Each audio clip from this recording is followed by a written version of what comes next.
I love the miniature hobby, but I like crafting things from scratch. From zero, using my own hands.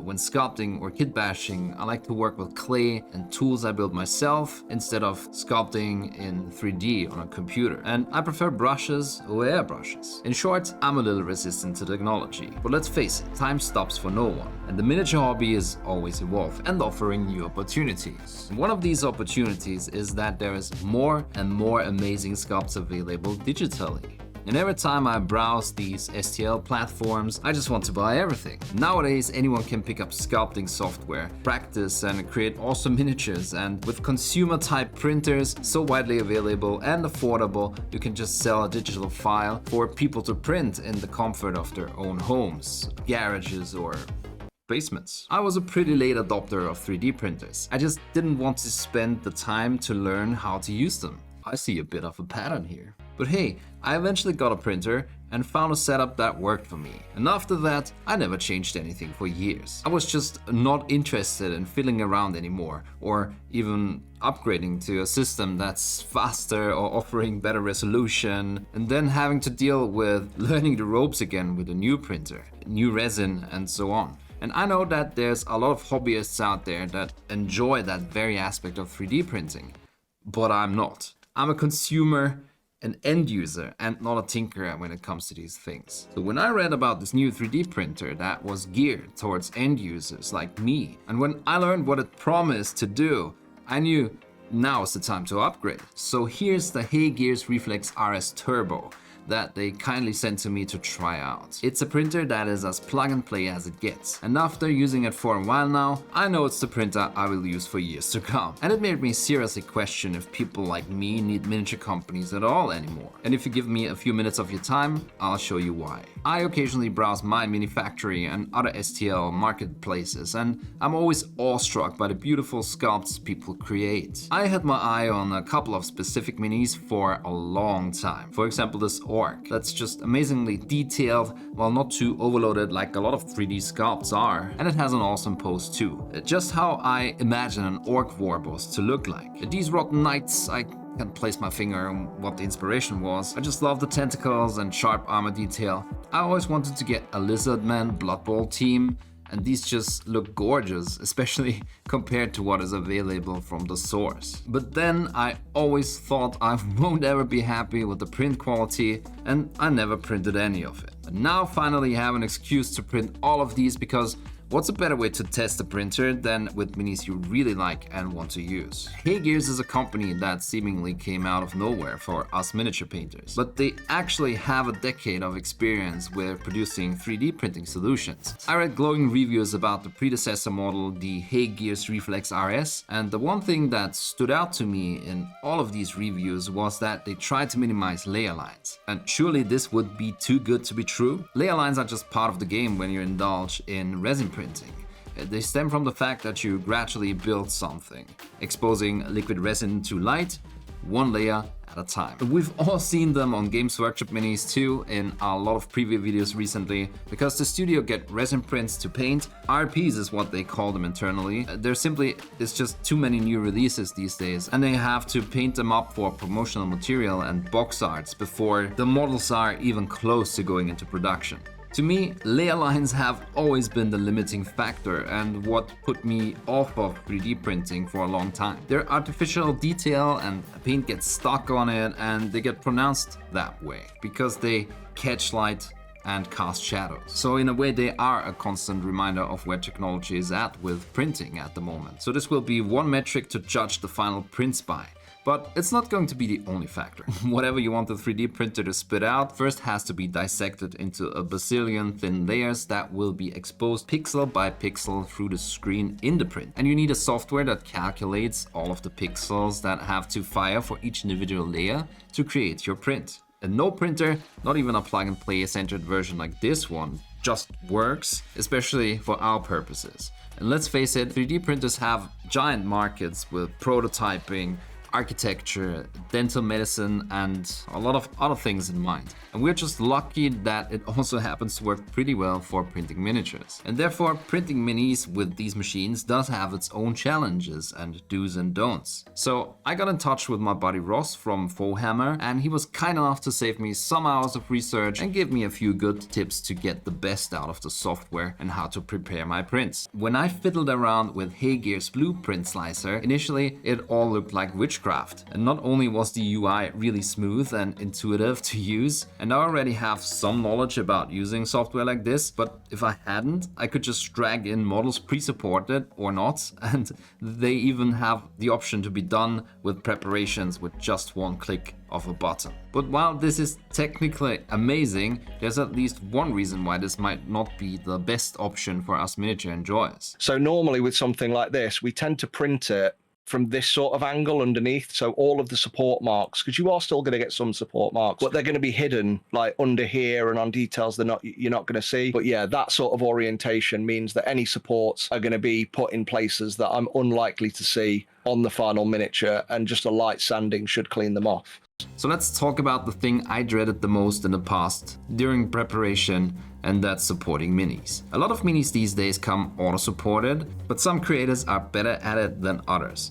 And if you don't have a pre-supported model, that's no big deal either. HeyGears Auto Supports is really good. They've built an algorithm that, so no matter what you put in there, it will support in order to deliver a successful print with the fewest number of supports for that volume of material. And I've got to be honest, like 0.26mm support contact points, you're going to be picking them off with a hobby knife. HeyGears really put a lot of effort into these algorithms and implementing features people wanted, and their pre-supports just work.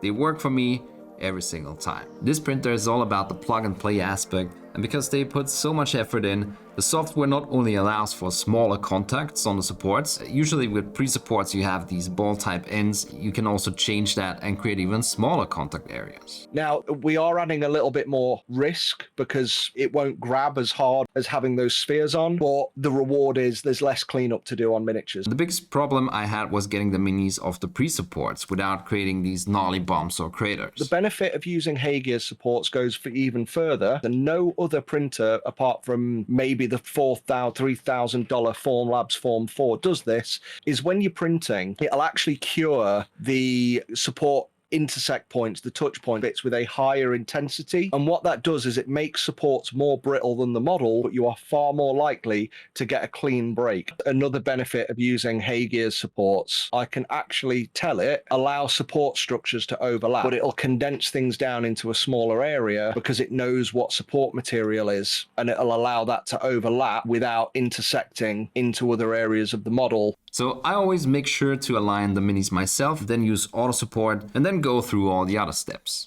When you get into the flow, it's taken my time from an hour's job down to 20 minutes. All of this time is time that I can go and spend doing something else. Me being 99% confident that it's not only going to print, it's going to be one of the most accurate prints I've ever seen. And as somebody who is a miniature hobbyist, I genuinely want a printer to be a tool so I can get back to painting my miniatures. That's it. Plate auto levels, which is amazing. 95% of printing errors for me in the past were traced back to me not properly leveling the build plate before printing. So this not only saves me time, it also saves me a lot of frustration. And all these tips Ross gave me were super valuable, and my prints came out great. I can just take the prints right out of the pre-supports, where usually I had to pry them out for ages, trying not to damage anything. And this is even before washing them in alcohol and warm water, which I definitely recommend doing, since it makes the contact points even softer and easier to remove. Okay, all of that is super interesting, I hear you say. But I know, just like me, you are at the edge of your seat to see the quality of the prints. First of all, most features like the face, the armor detail, and the big rounded shoulder armor came out absolutely pristine. I did apply a base coat to test this under more realistic circumstances, because any miniature I paint will be base coated, and the spray can created more surface details than the printer. That's how smooth the result was. Organic features like the tentacles looked amazing, and all the sharp detail came out insanely crisp. Not only are all the edges sharp, You'll also never be able to produce an injection mold with no undercuts like on this shoulder armor. And look at how thin this nail is. I can't believe features this small and thin are printable.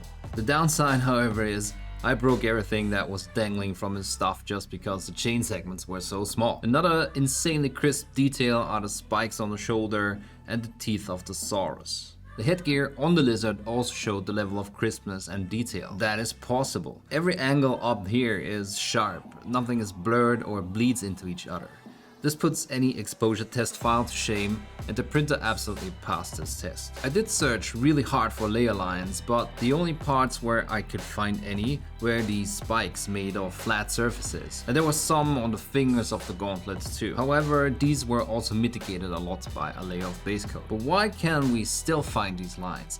Why aren't there no layer lines at all? This is due to a few factors coming together, and to my knowledge, no printer in the world could get rid of these right now. So let's talk about anti-aliasing. A 3D printer obviously has 3 dimensions to work with. That's why it's called 3D. And these dimensions are represented by X, Y, and Z.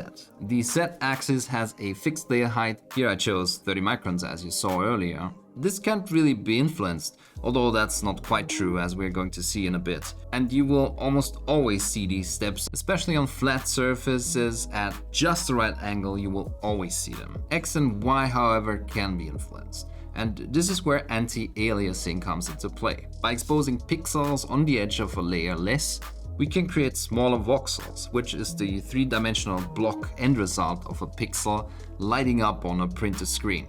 And by dynamically creating smaller voxels on the edge of a print, the resulting surface becomes smoother. So anti-aliasing is a great way of dealing with those horizontal lines. For vertical lines, what you want to do, if you think of a layer, Chitubox has got a great visual. So if we enable image blur, it actually shows you there what happens. So instead of having a sharp edge, it blurs that edge on each layer so that the curves, the graduation are softened, so it reduces those lines as well. So the feature you want in the HeyGears slicer is fuzzing. Now I spent some time thinking about these Z-axis lines, and I remembered that this came up in my conversation with Ross. So I asked him what he thinks about these layer lines and whether or not they can eventually be fixed.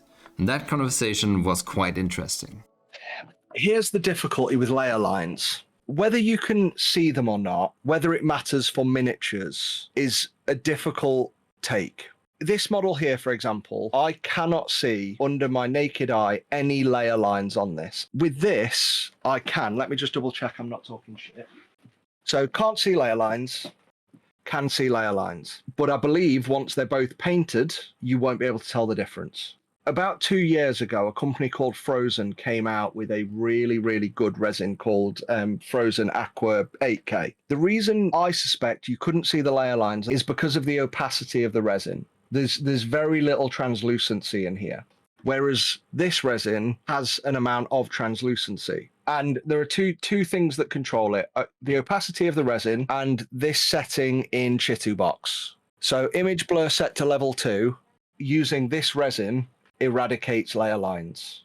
So what that means is the print result will always be influenced by a lot of factors. Properties of the resin just as much as the capabilities of the printer and its software. And then on top of that, even things like alignment of the model on the plate. Miniatures in 3D printing is still a very nuanced art, and it's not something that any of the brands understand. Trying to communicate to these companies what we want as miniature printers. We want accuracy, yes. But what we actually want is we want success. We want accuracy to the point that it doesn't cause problems or lose details. And we want smooth models.